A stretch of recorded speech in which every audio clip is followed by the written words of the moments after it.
Welcome sa Panglasang Pinoy!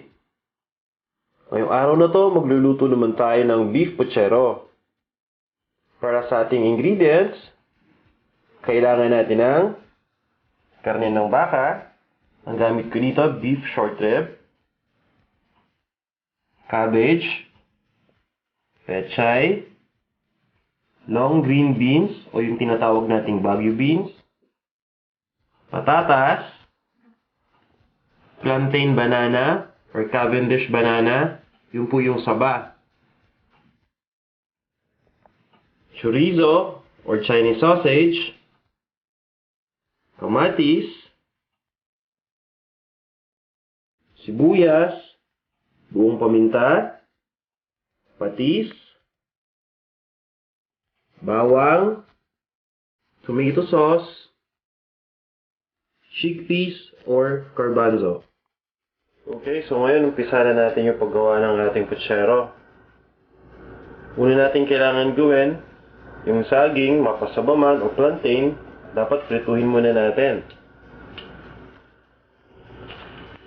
So, mag-iinit tayo ngayon ng pan na may mantika at piprituhin na natin yung saging. Huwag nating sobrang yung pagprito, yung tama lang na golden brown yung kulay niya. And then, nahanguin na natin siya pagkatapos. Ngayon, luto na yung saging natin. So, tatanggalin na natin siya. Set aside muna sandali. Pagkatanggal natin ito, susunod naman natin yung chorizo or yung Chinese sausage.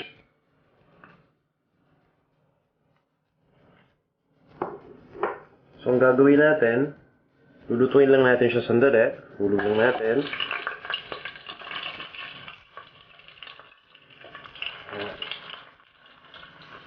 Ayan lang natin maluto for about a minute or two. Katapos, set aside ulit natin ito. So right now, nakikita natin na luto na yung ating chorizo or yung ating Chinese sausage. So, tatanggalin muna natin siya. Iulay natin. Pagkatapos ito, pabawasan natin yung mantika. And then, igigisa na natin ngayon yung onions, yung bawang, yung kamatis. Pagkatapos na, yung beef naman yung ilalagay natin. So, ito, igigisa na natin ngayon yung bawang. 1 tablespoon ng minced garlic. Okay na yun. Followed the onions.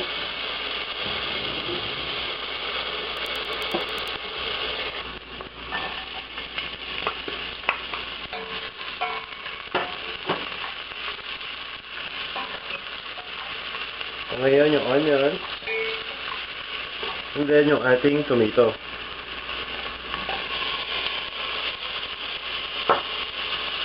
So, gigisa lang natin siya.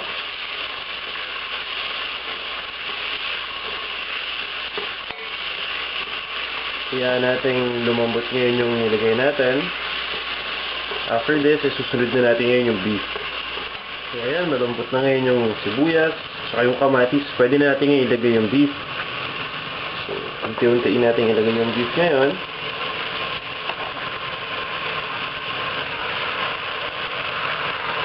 Ginagamit ko dito yung may buto, no? Pero nasa sa inyo kung anong gusto ninyong part ng beef gamitin pagdating dito sa ating beef puchero. Haluin lang natin ng konti para maluto yung outer part ng beef. And then kapag luto na yung outer part ng beef, lalagyan na natin yung patis ngayon. And then yung maliit na can ng tomato sauce.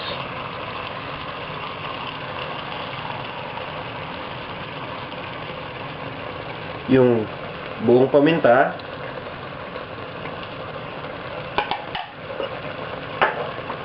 Then haluin lang natin sandali. Pagkatapos niya, nalagyan natin ng tubig and then papalambutin natin ngayon yung baka.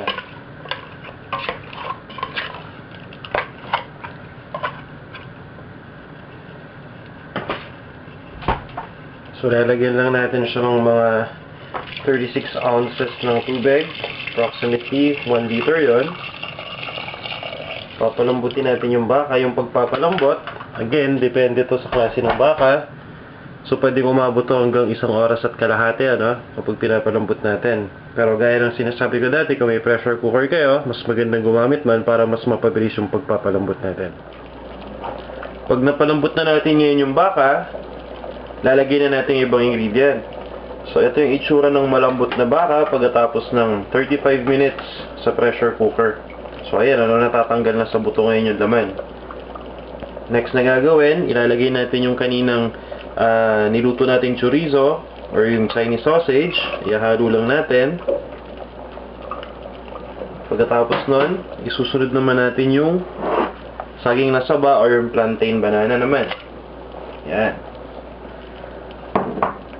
And then, ihalo na rin natin yung patatas at yung garbanzos. So, unahin muna natin ngayon yung garbanzos. Kailangan natin dito 1 cup. 1 cup.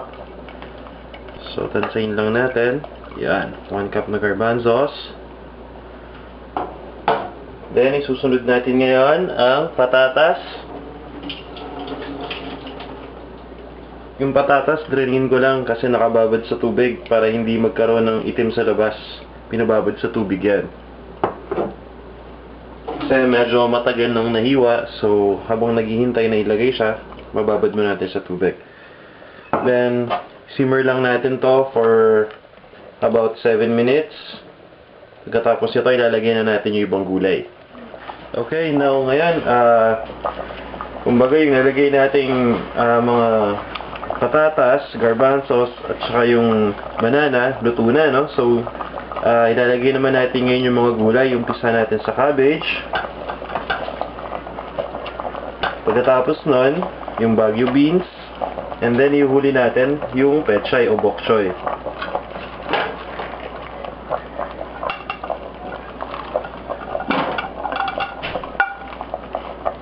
Ayan.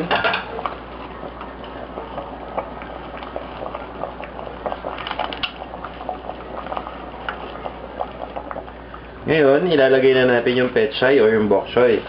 So, siya yung pinakahuli natin ilalagay. So, ayan.